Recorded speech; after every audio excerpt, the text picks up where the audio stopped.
Many of you might have watched my review of the EcoBoost Mustang Convertible. Nothing held back, I didn't like that car at all, so I was eager to give the proper V8 Mustang a go. With 460 horsepower and 420 pound-feet of torque and a limited slip differential, the GT Mustang can easily turn its tires into smoke. However, burnouts and easy power slides come at a cost. Just over 65,000 Canadian in fact, or about 50 grand US. But the thing is, the base V8 convertible is only 44,800 Canadian. So the question is, do you need any of the extra goodies? Or should you just do whatever you can to get a V8 no matter what creature comforts you have to sacrifice? I'll tell you what my opinion is on that later, but right now listen to why this is the coolest sounding car in the world.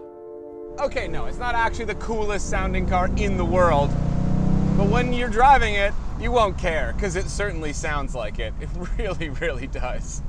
I've got 4 exhaust modes. I've got a quiet mode, if you don't want to wake your neighbors, that's actually handy. I've got a normal mode, a sport mode, and I'm driving around in track mode. And you will, honestly, scare yourself with the sound of the downshifts. If you have a building beside you, you'll jump in your seat when you downshift. It barks in the best possible V8 way. When you're out on the open road like this, and you don't have anything to bounce it off of, you get this lovely rumble from the V8. It just rolls its sound into the cabin in just the best way. I adore this engine. Let's talk about the engine right now. This is a 5-liter V8, the proper Mustang engine. I drove that EcoBoost Mustang. Many of you might have watched that. No, I did not like that car. This car I like because it has a real V8. You don't notice the power until you're up past 3,000. There's an immediate whump of naturally aspirated torque. Obviously, when you put your foot down, you get that. But you don't really notice how much guts it has until you're up past 4,000. It has an awesome naturally aspirated power band. There it is, 4,000, 5,000, 6,000, and it just rolls the speed into you. It's so linear. The power is smooth. It doesn't come on in annoying chunks. You just get all the best parts of a V8 at your fingertips. And I have control over the gears because this has the 6-speed transmission, which is excellent. It really is. The clutch feel is good. The shifter is good. The throws are actually short, and it's really positive. Everything about the shifting and the engine experience of this car makes you want to grab it and wrestle it. They clearly just did so much testing to make it so that when you get in this car, you immediately just want to drive it. You want to drive it fast now. And it's very hard to not get speeding tickets. All right, we're going to turn on to my favorite back road here. Heel toe, pedals are spaced really well into second gear. Turn in to the corner.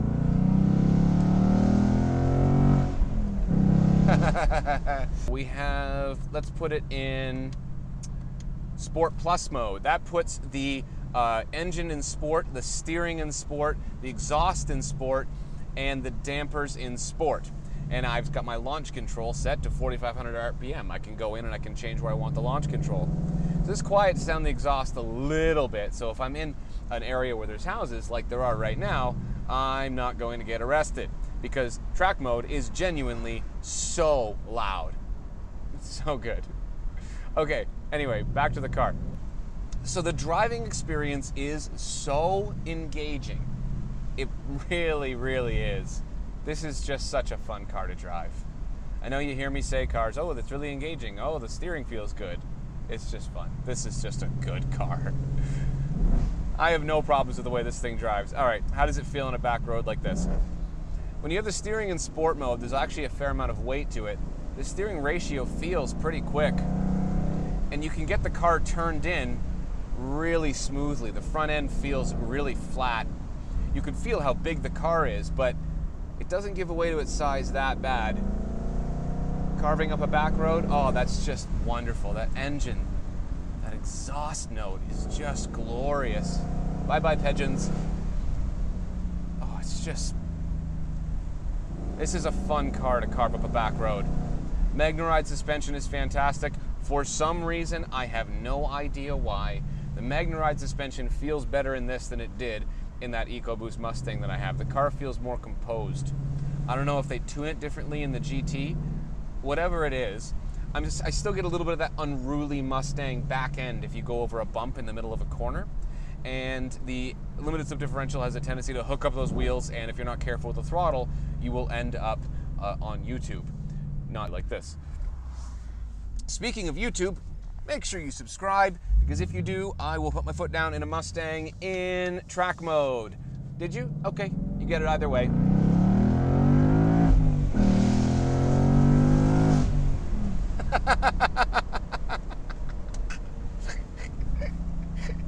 Oh, I'm such a kid. I've got so many thumbs up in this car. So many thumbs up. Mostly from older dudes, but that's okay. I got so many people that just look at this car and go, all right, it's the color, people like it. I'm not really a big fan of the color, but the way that this thing looks on the outside is so good. There's actually quite a lot of aero stuff going on. We've got some hood vents and we've got some brake ducts. This car is capable of doing some very serious track duty, and I've done track duty in one of these. It was an automatic, but it was still very impressive. The car is just loads of fun. And when you do get a Mustang into a power slide, which it does very easily with the 5-liter V8, it's controllable.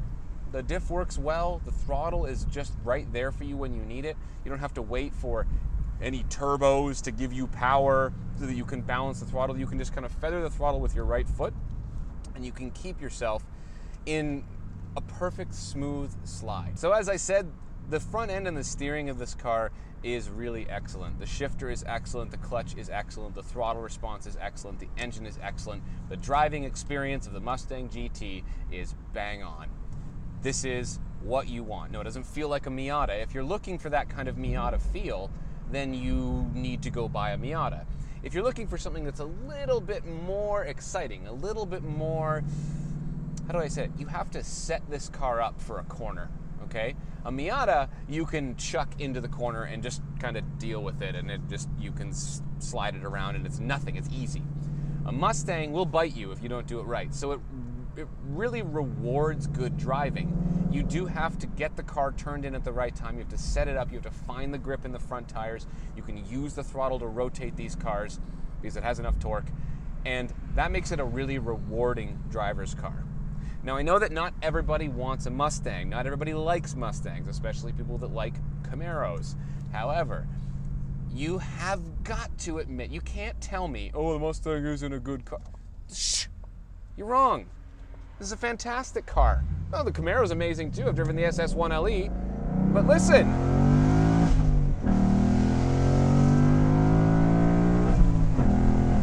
This car revs really high. It actually, I've said before, it feels borderline exotic. It just revs and it revs, and it feels like it doesn't feel like a pony car, a muscle car. It doesn't feel like that. It feels more exotic than that in the engine. And that might not be a compliment to people who really like Mustangs, but it is a compliment because the engine feels pretty special in this car, especially with this exhaust attached to it.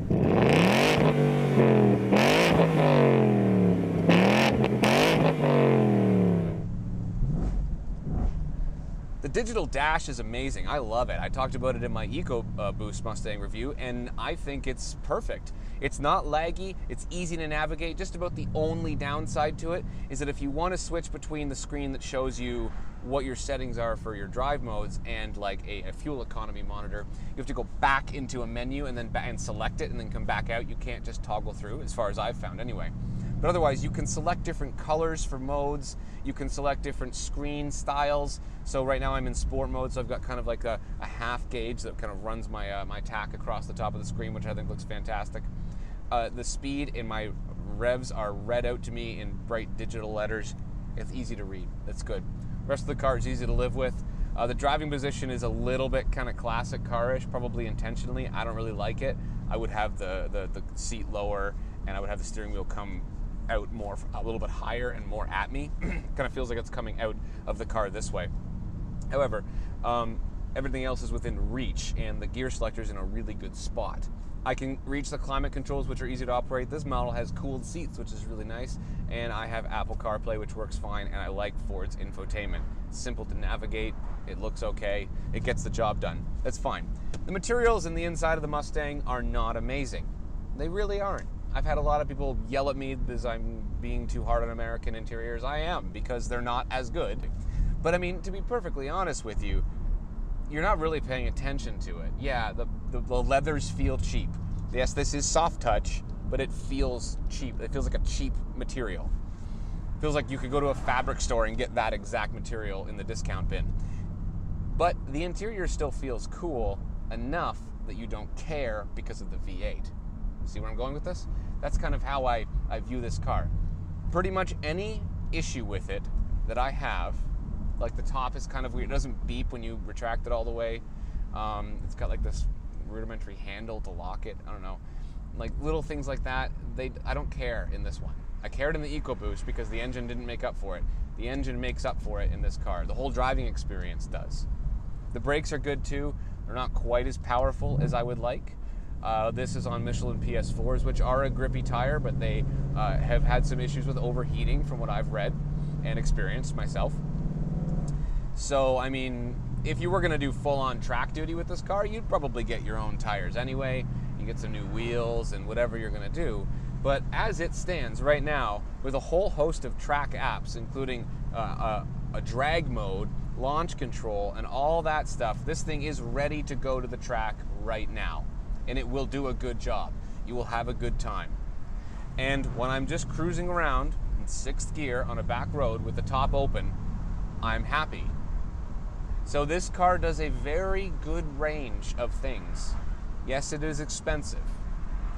But here's my recommendation to you. If you're shopping for a Mustang, do whatever you can to get into the 5-liter V8. Sacrifice everything else. Put your phone on the dash and use it as a GPS. Get a Bluetooth headset. I don't care. Everything comes with Bluetooth now. But you don't need cooled seats. You do need a 5-liter V8. These engines are not going to be around forever. We're losing the era of big displacement V8 engines. You owe it to yourself and me and everyone else. If you're thinking about buying a V8 Mustang, do it. Yeah, there's tons of other options out there and I can make a million recommendations for you. But if you are set on a Mustang, get the V8. Make it happen. This is a special car.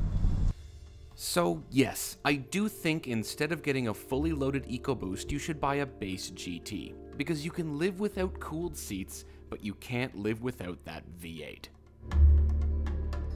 Subscribe to Throttle House because you can expect lots more reviews and versus videos coming up soon.